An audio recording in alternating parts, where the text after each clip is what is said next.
Um, I'm going to break down the 8 smarts for you, and talk about what each of them means, what it looks like to process information through that specific lens, and then give you some examples of what that would look like for characters and how you could put that into scenes. And then also, I'm going to talk about how I actually use the 8 grade smarts when I'm writing, and like at what point in the process I use it. That might look different for you. This is just a tool. I'm just giving you access to another tool that you can use if you so desire when you're writing. If none of this jives with you and you're like, yeah, this, I'm not feeling it, that's also okay. It's not going to offend me. In terms of your characters, I will say in your real life, I would love if everyone got on board with the 8 grade smarts and use this language, especially around their children. I know we have a lot of moms in the Hedgie house. This is deeply important. This is a side topic where I'm not really here to talk about real human beings, but I'm gonna get on a soapbox for just a second, because it is so, so important for children to hear that they are smart. And a lot of children don't hear it if they're not logic smart, and they're not word smart, which are the things that lead to what society typically calls smart children.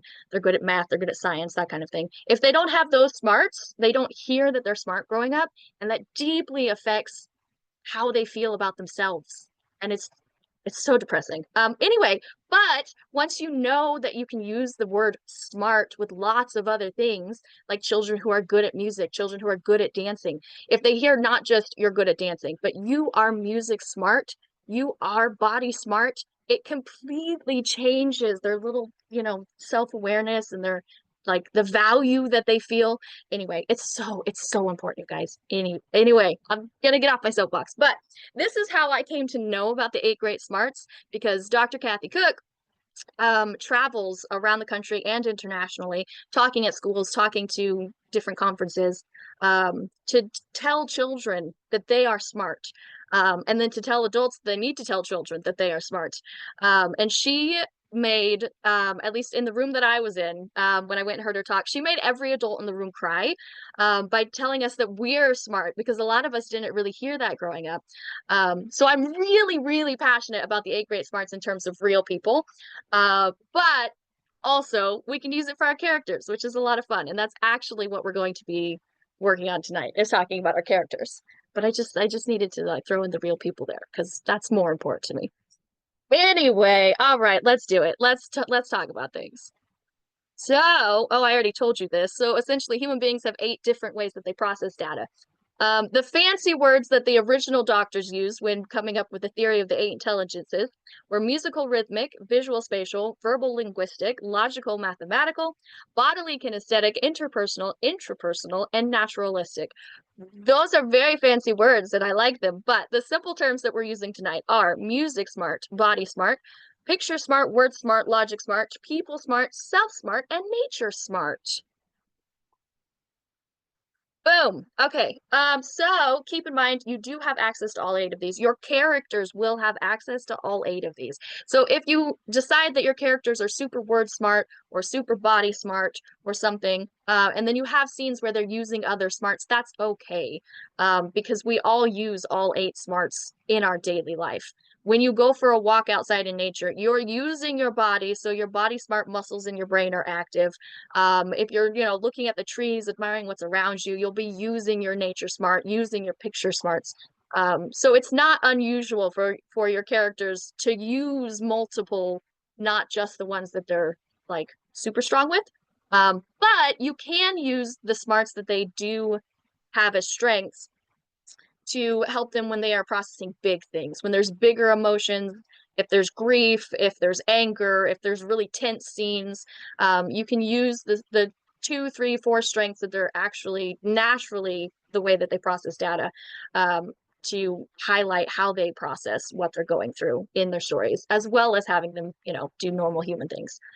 Let's see what's next. I have no idea what I did. Oh, okay. So this is the breakdown of all of the smarts. We will come back to this slide at the end after I've gone through each of the smarts individually for you. We'll come back to this. But a quick breakdown. Word smart individuals, they need to talk or write or read, do something with words. So when they're feeling emotions, when they're processing circumstances, they'll want to journal. They'll maybe want to talk to a really close, trusted friend, that sort of thing, because words is how they process the world around them. Um, I don't know. I'd like to think that most of us writers are word smart, but some of us, it's not necessarily a natural strength, but it is a muscle that we're using every time we sit down to write. So kudos to you. You've all got a little word smart in you. Logic smart people, they need their questions answered. They need things to make sense. So they will break things down and analyze them. If there's big emotions they have to deal with, if there's life circumstances, they will look at it from every angle and try to find solutions. Picture smart people, they like to color, they like to create, they see things in their mind. They always have a movie going up in their heads, which is also a thing a lot of writers have. Um, so when they're dealing with big emotions, they have to process a lot of data and that sort of thing. They will maybe they'll if they're artistic, they'll want to color or bring out their watercolors or things of that nature. Um, maybe they're like Salima and they love social media, and so maybe they'll like get on and like do social media things to like work through whatever it is that they're feeling, take some pictures, that sort of thing. Music smart individuals will want to get lost in music. Some music smart individuals who have had access to instructors will play musical instruments. And so when they're feeling emotions, they'll want to go sit down at the piano or pick up their saxophone and get lost in their music. Some music smart people weren't taught how to play instruments.